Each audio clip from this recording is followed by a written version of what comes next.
Hello friends, welcome back to our channel. దుర్గాతో మాట్లాడుతూ విక్రమ్ కృష్ణకి అడ్డంగా దొరికిపోయిన ప్రియాకి దిమ్మ తిరిగే షాక్ ఇచ్చిన విక్రమ్ కృష్ణ. షాక్లో దమయంతి. అసలు ఏం జరిగిందో తెలుసుకోవాలి అంటే ఈ వీడియోని ఎక్కడా స్కిప్ చేయకుండా చివరి వరకు చూడండి. ఇక స్టోరీలోకి వెళ్ళినట్లయితే, రాధ ఒంటరిగా కూర్చొని ఉదయం జరిగిన దాని గురించే ఆలోచిస్తూ చాలా బాధపడుతూ ఉంటుంది.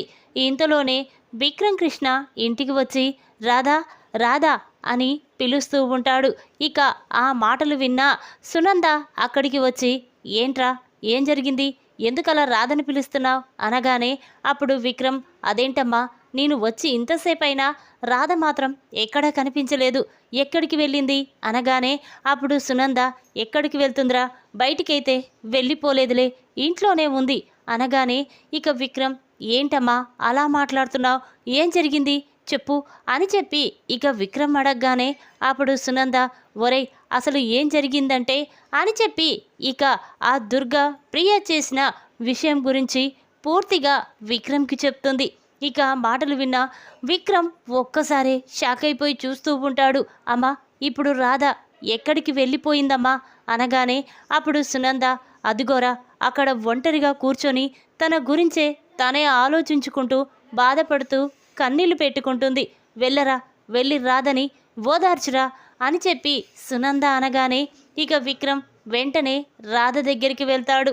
ఇక అది చూసిన విక్రమ్, ఏంటి రాధ, బాధపడుతున్నావా అనగానే అప్పుడు రాధ, బాధపడకుండా ఎలా ఉండమంటావు, అసలు నా జీవితం ఏమైపోతుందో ఎటు వెళ్తుందో కూడా అర్థం కావడం లేదు, రోజు రోజుకి ఇంతలా దిగజారిపోతుంటే నా బ్రతుకు గురించే నాకే భయం వేస్తుంది, ఇంకా ఎన్ని అవమానాలు పడాలో, ఎన్ని బాధలు పడాలో, అసలు నేను ఏం చేస్తున్నానో కూడా నాకు అర్థం కాని పరిస్థితి ఉంది, నా జీవితం ఎటు వెళ్ళిపోతుందో అని కంగారుగా ఉంది అని చెప్పి ఇక రాధ బాధపడుతూ ఉంటుంది. ఆ మాటలు విన్న విక్రమ్, చూడు రాధా, నువ్వేమీ బాధపడకు, ఆ దుర్గాగాడి సంగతి నేను చూసుకుంటాను, నీకు తోడుగా నేనుంటాను, నీకు ఏ కష్టం వచ్చినా నేను చూసుకుంటాను అని విక్రమ్ అనగానే అప్పుడు రాధ, లేదు, నా చేతులారా నేనే నా జీవితాన్ని నాశనం చేసుకుంటున్నానని అనిపిస్తుంది, మా నాన్న ఏ తప్పు చేయలేదు, మా నాన్నని విడిపిస్తామన్న ఒకే ఒక కారణం చేత నేను ఈ అగ్రిమెంటు పెళ్ళికి ఒప్పుకొని మీ ఇంట్లో అడుగు పెట్టాను, కానీ మీ ఇంట్లో వాళ్ళు ఇలా నన్ను తోడేళ్ళలా పీక్కు తింటారని అస్సలు అనుకోలేదు, ఊహించలేదు అని రాధ బాధపడుతూ ఉంటుంది. ఇక అది చూసిన విక్రమ్, చూడు రాధా, నీకు తోడుగా నేనున్నాను, ఆ దుర్గాగాడి సంగతి నేను చూసుకుంటాను, ఇక నువ్వు మర్చిపో, పద లోపలికి వెళ్దాం అని చెప్పి ఇక విక్రమ్ రాధని ఓదార్చి లోపలికి తీసుకొస్తాడు. ఇక రాధ కన్నీళ్లు పెట్టుకుంటూ ఉంటే ఇక వెంటనే విక్రమ్ భోజనం చేసి రాధకి తినిపిస్తూ ఉంటాడు. అది చూసిన దమయంతి, ప్రియ కోపంతో రగిలిపోతూ ఉంటారు. ఇక విక్రమ్ మాత్రం, అవును రాధ, ఆ దుర్గాగాడు మళ్ళీ ఒక్కడే ఇక్కడికి రావడం ఏంటి, అసలు ఇదంతా ఎవరైనా ప్లాన్ ప్రకారం చేశారా, లేక ఈ ఇంట్లో వాళ్ళే దుర్గాకి సహాయం చేస్తున్నారా అని నాకు మాత్రం ఏదో డౌట్గా ఉంది అని చెప్పి విక్రమ్ అనగానే అప్పుడు రాధ ఆలోచిస్తూ ఉంటుంది.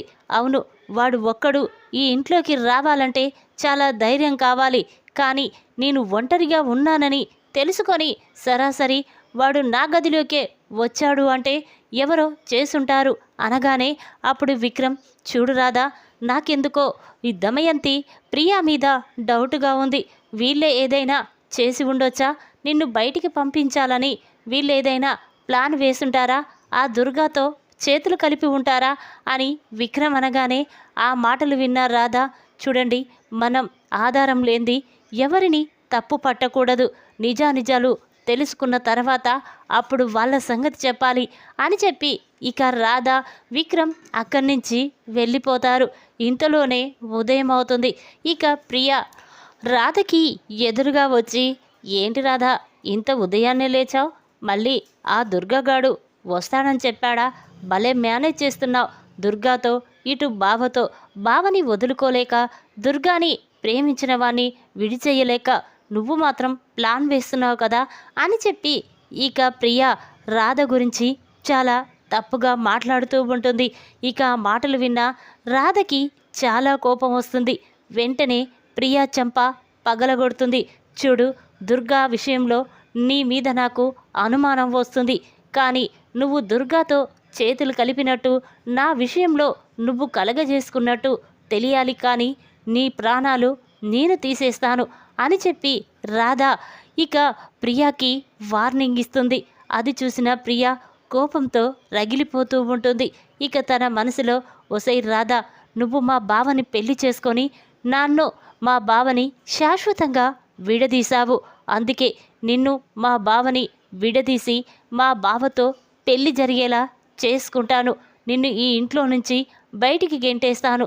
లేకపోతే మా బావని పెళ్లి చేసుకొని ఈ ఇంట్లోనే ఉండిపోదామనుకుంటున్నామేమో. లేదు, అలా ఎప్పటికీ జరగనివ్వను అని చెప్పి ఇక ప్రియా అక్కడి నుంచి వెళ్ళిపోతుంది. వెంటనే తన ఫోన్ తీసి దుర్గాకి ఫోన్ చేస్తుంది. ప్రియా నుండి ఫోన్ రావడంతో దుర్గా ఫోన్ లిఫ్ట్ చేసి, చెప్పు ప్రియా అనగానే అప్పుడు ప్రియా, చూడు దుర్గా, నీతో అర్జెంటుగా మాట్లాడాలి, నేను చెప్పిన ప్లేస్కి వచ్చేయి అని చెప్పగానే ఇక దుర్గా సరే అని చెప్పి ఫోన్ పెట్టేసి ప్రియా చెప్పిన దగ్గరికి వచ్చి ఎదురు చూస్తూ ఉంటాడు. ఇంతలోనే ప్రియా కూడా అక్కడికి వస్తుంది.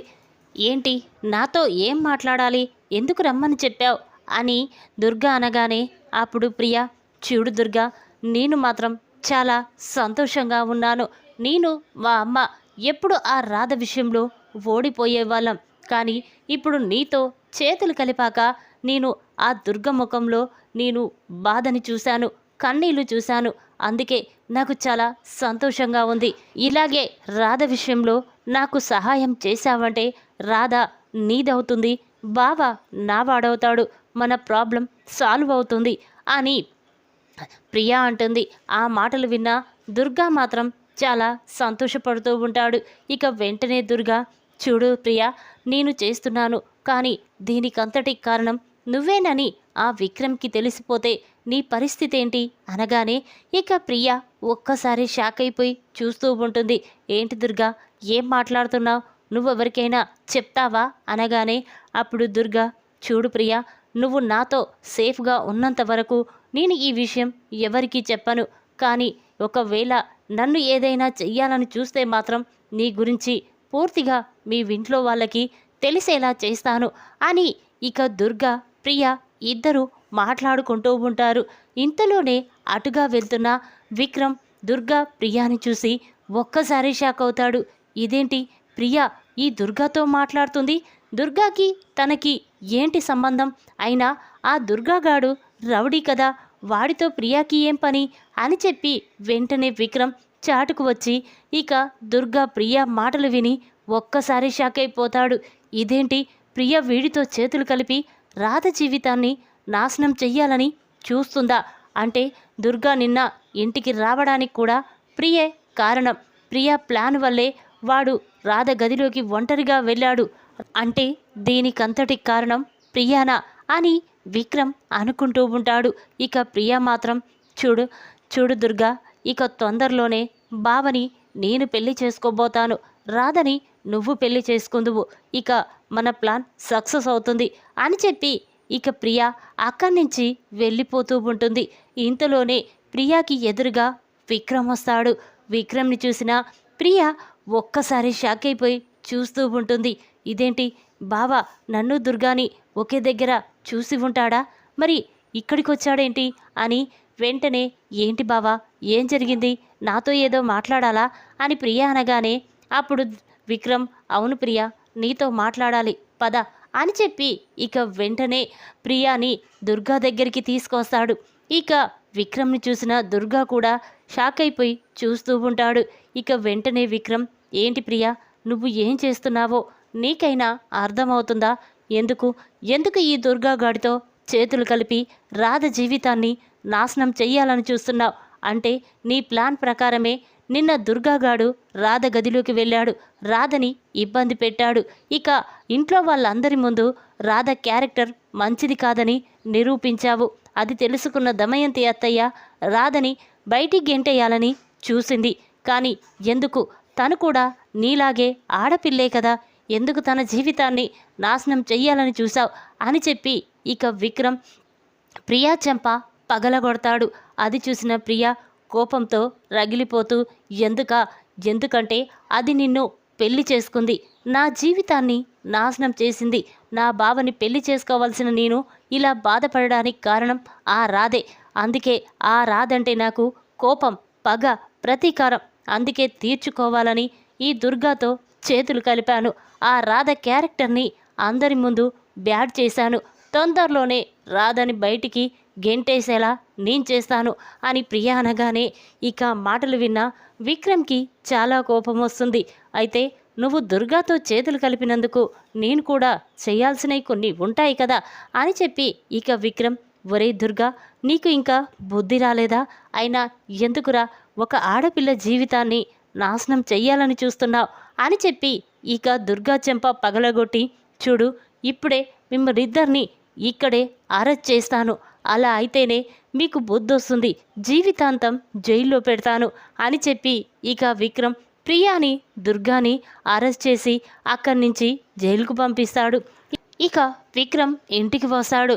ఇదేంటి ఇంత రాత్రి అవుతున్నా ప్రియా ఇంకా ఇంటికి రాకపోవడమేంటి అని దమయంతి అనుకుంటూ ఉండగా ఇంతలోనే విక్రమ్, ఏంటత్తా ప్రియా కోసం ఎదురు చూస్తున్నావా అనగానే అప్పుడు దమయంతి, అవును విక్రమ్, ప్రియా ఇంకా ఇంటికి తిరిగి రాలేదు, తన కోసమే ఎదురు చూస్తున్నాను అనేసరికి ఇక విక్రమ్, అత్త, ప్రియా ఇక రాదు, తన జీవితాంతం ఇంటికి రాదు అనగానే దమయంతి స్టన్ అయిపోయి చూస్తూ ఉంటుంది. ఏంటి విక్రమ్, ఏం మాట్లాడుతున్నావు? ప్రియా ఇంటికి రాకపోవడం ఏంటి? ఎక్కడికి వెళ్ళింది అనేసరికి ఇక విక్రమ్, ఎక్కడికి వెళ్ళిందా? పోలీస్ స్టేషన్లో ఉంది, అరెస్టు చేసి తనని జైల్లో పెట్టాను అని విక్రమ్ అనగానే దమయంతి ఒక్కసారి షాక్ అవుతుంది. ఏంటి విక్రమ్, ఏం మాట్లాడుతున్నావు?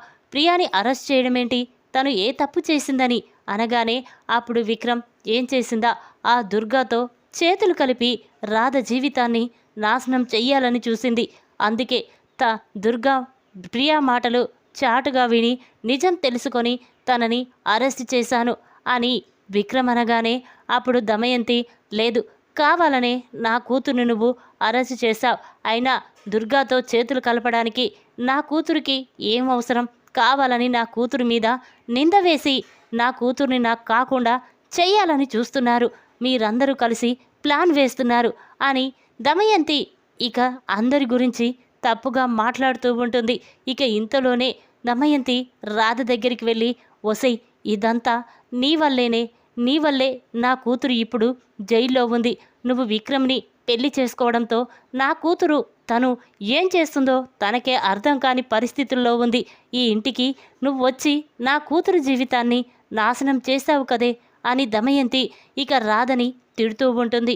అప్పుడు విక్రమ్, చూడత్తా, ప్రియా ఏ తప్పు చేయలేదని అంటున్నావు కదా, ఇదిగో ఈ వీడియో చూడు, అప్పుడు నీకు అర్థమవుతుంది అని చెప్పి ఇక వెంటనే విక్రమ్ ఆ వీడియోని రామచంద్రయ్య అందరికీ చూపిస్తూ ఉంటాడు. అది చూసిన అందరూ కూడా ఒక్కసారి షాక్ అవుతారు. ఇక వెంటనే రామచంద్రయ్య, ఏంటి దమయంతి, ఏంటి ఇలా జరిగింది? ప్రియా ఇలా మోసం చేయడమేంటి? ఆ దుర్గాతో చేతులు కలిపి రాధ జీవితాన్ని నాశనం చెయ్యాలనుకోవడమేంటి? అంటే ఈ విషయం నీకు కూడా తెలుసా అని రామచంద్రయ్య అనగానే అప్పుడు దమయంతి, లేదు బావగారు, అసలు ఈ విషయం గురించి నాకు తెలియదు, ప్రియ ఏం చేస్తుందో కూడా నేను చూడలేదు, కానీ బావని పెళ్లి చేసుకోలేదన్న ఒకే ఒక కారణం చేత దుర్గాతో చేతులు కలిపి రాధని ఇంట్లో నుంచి పంపించాలనుకుంది. బావ మీద ప్రేమతో అలా చేసిందే తప్ప నా కూతురు ఏ తప్పు చెయ్యదు. ఒరే విక్రమ్, నా కూతుర్ని బయటికి తీసుకొస్తావా? సరే, లేకపోతే నేను ఏం చేస్తానో నాకే తెలియదు అని దమయంతి అనగానే అప్పుడు విక్రమ్, ఏం చేస్తావత్తా, ఏం చేస్తావు? మహా అయితే రాధని బయటికి గెంటేస్తావు, అంతే కదా. చూడు, ఆ దుర్గాకి ప్రియాకి శిక్ష పడితేనే రాధ జీవితం నయమవుతుంది అని చెప్పి ఇక విక్రమ్ అంటూ ఉంటాడు. అప్పుడు దమయంతి, ఒరే విక్రమ్, బావగారు చేసిన తప్పే నువ్వు చేస్తున్నావు. ఆ రోజు నా భర్త ఎంత బ్రతిమిలాడినా బావగారు అరెస్ట్ చేయడానికి నా భర్త దగ్గరికి వచ్చాడు. దాంతో నా భర్త నాకు దూరం అయిపోయాడు. ఇప్పుడు నువ్వు కూడా నా కూతుర్ని జైలు నుండి తీసుకురాకపోతే నేను కూడా నా కూతురికి దూరం అయిపోతాను. మా జీవితాలు మొత్తం మీరే నాశనం చేసిన వాళ్ళు అవుతారు అని చెప్పి దమయంతి అనగానే అప్పుడు రామచంద్రయ్య, ఒరే విక్రమ్, ఎలాగైనా ఆ ప్రియాని క్షమించి ఇంటికి తీసుకురా, ఇలా ఇంకోసారి కాకుండా నేను చూసుకుంటాన్రా అని చెప్పి రామచంద్రయ్య అనగానే అప్పుడు విక్రమ్, చూడు మావయ్య, అసలు రాధ ఎంతో మంచిది, ప్లాన్ ప్రకారమే ఇలా చేసి రాధ జీవితాన్ని నాశనం చెయ్యాలని చూశారు, తన క్యారెక్టర్ని తప్పుగా మార్చాలని చూసింది ప్రియా దమయంతే, ఇప్పటికైనా నిజం తెలుసుకోండి మావయ్య అని చెప్పి ఇక విక్రమ్ అనగానే అప్పుడు రామచంద్రయ్య, ఒరే అదంతా తర్వాత, ముందు వెళ్ళి నువ్వు ప్రియాని తీసుకురాపో అని చెప్పగానే ఇక విక్రమ్ అక్కడి నుంచి పోలీస్ స్టేషన్కి వెళ్తాడు. ఇక ప్రియాని క్షమించి విక్రమ్ ఇంటికి తీసుకువస్తాడు. ఇక హాల్లో అందరూ ప్రియా కోసమే ఎదురు చూస్తూ ఉంటారు. ఇంతలోనే ప్రియా ఇంటికి వస్తుంది. ఇక వెంటనే దమయంతిని హగ్ చేసుకొని బాధపడుతూ ఉంటుంది. అది చూసిన సునంద చాలా కోపంగా ప్రియా చెంప పగలగొడుతుంది. చి, నువ్వసలు ఆడపిల్లవేనా? ఎందుకిలా రాధ జీవితాన్ని నాశనం చెయ్యాలని చూసావు? ఆ దుర్గాతో చేతులు కలిపి రాధ క్యారెక్టర్ మీద మచ్చ వేశావు. పాపం ఇప్పుడు ఆ అమ్మాయి ఎంత బాధపడుతుందో చూస్తున్నావా? అయినా నిజం తెలుసుకోక మీ అమ్మ కూడా నా కోడల్ని బయటికి గెంటేయాలని చూసింది. ఇప్పుడు తప్పు చేసింది తన కూతురే. ఇప్పుడు ఏం చేస్తావు? నీ కూతుర్ని కూడా బయటికి గెంటేస్తావా? తనకు కూడా తనలాగే ఆడపిల్లే కదా అని సునంద అనగానే ఇక దమయంతి తల దించుకొని చూస్తూ ఉంటుంది. ఇక తన మనసులో మాత్రం, సునంద, నువ్వు నీ కోడల్ని చూసుకొని రెచ్చిపోతున్నావు, కానీ ఏదో ఒకరోజు నీ కోడల్ని ఈ ఇంట్లో నుండి ఖచ్చితంగా బయటికి గెంటేస్తాను, విక్రమ్కి నా కూతుర్నిచ్చి పెళ్లి జరిపిస్తాను అని ఇక దమయంతి ప్రియా అక్కడి నుంచి వెళ్ళిపోతారు. ఇక సునంద మాత్రం, అమ్మ రాధా పదమ్మా లోపలికి వెళ్దాం అనగానే అప్పుడు రామచంద్రయ్య, సునంద, రాధని ఒంటరిగా వదిలేయండి, నేను పక్కకి తీసుకువెళ్తాను అని చెప్పి ఇక రామచంద్రయ్య వెంటనే రాధని తీసుకొని బయటికి వస్తాడు. ఇక రాధతో, అమ్మా రాధ, ఏంటమ్మా ఎందుకిలా బాధపడుతున్నావు? చూడు, నువ్వు విక్రమ్ని పెళ్లి చేసుకొని సంతోషంగా ఏ క్షణము లేవు, అయినా నువ్వు ఈ ఇంట్లో నుంచి వెళ్ళిపోవచ్చు కదమ్మా. విక్రమ్ని పెళ్లి చేసుకొని నువ్వు సంతోషంగా ఉన్నావా? ఒక్కసారి ఆలోచించు అని రామచంద్రయ్య అనగానే అప్పుడు రాధ, చూడండి సార్, అసలు నేను ఈ ఇంటికి ఎందుకు వచ్చానో, ఎందుకు పెళ్లి చేసుకున్నానో, దేనికోసం చేసుకున్నానో కొద్ది రోజులాగితే మీకే తెలుస్తుంది. ఆ రోజు నా గురించి మీరు ఏదనుకున్నా మీ ఇష్టం, కానీ ఇప్పుడు మాత్రం నన్ను ఇంట్లో నుండి వెళ్ళిపోమ్మని చెప్పొద్దు ప్లీజ్ అని చెప్పి ఇక రాధ 2 చేతులెత్తి రామచంద్రయ్యకి దండం పెడుతుంది. అది చూసిన రామచంద్రయ్య చాలా బాధపడుతూ ఉంటాడు. ఇక రాధను చూసి, లేదు, రాధ ఇన్ని అవమానాలు, ఇన్ని బాధలు పడుతూ ఈ ఇంట్లోనే ఉంటుందంటే ఏదో ఒకటి ఖచ్చితంగా ఉంటుంది. విక్రమ్, రాధ మా దగ్గర ఏదో దాస్తున్నారు, అదేంటో తెలుసుకుంటాను, రాధ జీవితాన్ని సంతోషంగా ఉండేలా చేస్తాను. రాధను చూస్తుంటే అచ్చం నా చిన్నప్పుడు నా కూతురు చిట్టిని చూస్తున్నట్టే నాకనిపిస్తుంది అని చెప్పి ఇక రామచంద్రయ్య, అమ్మ రాధ వెళ్దాం పదమ్మా అని చెప్పి ఇక రాధని తన గదిలోకి తీసుకువెళ్ళి నిద్రపుచ్చుతూ ఉంటాడు. అది చూసిన దమయంతి, ప్రియా కోపంతో రగిలిపోతూ ఉంటారు. లేదు, బావగారు ప్రతిసారి రాధని ఓదారుస్తున్నాడు, ఏం జరుగుతుంది? ఈ ఇంట్లో వాళ్ళందరూ మాకే రివర్స్గా ఉన్నారు. లేదు, ఏదో ఒకటి చెయ్యాలి, లేకపోతే ఈ ఆస్తి విక్రమ్ మా చేయి జారిపోయే అవకాశమే ఉంది అని చెప్పి ఇక దమయంతి అనుకుంటూ ఉంటుంది. ఇక విక్రమ్ మాత్రం, రాధా, నీ గురించి నిజాన్ని అందరి ముందు బయట పెట్టాను, ఇక నిన్ను ఎవరు ఏమీ అనడానికి వీల్లేదు, నీకు తోడుగా నేనున్నాను అని చెప్పి ఇక విక్రమ్ రాధకి మాట ఇస్తాడు. ఈ విధంగా దుర్గాతో మాట్లాడుతూ విక్రమ్కి అడ్డంగా దొరికిపోయిన ప్రియా చెంప పగలగొట్టి అరెస్ట్ చేసిన విక్రమ్. షాక్లో దమయంతి. ఈ వీడియో కనుక మీకు నచ్చినట్టయితే లైక్ చేయండి. మరిన్ని వీడియోల కోసం మా ఛానల్ని తప్పకుండా సబ్స్క్రైబ్ చేసుకోండి. Thanks for watching.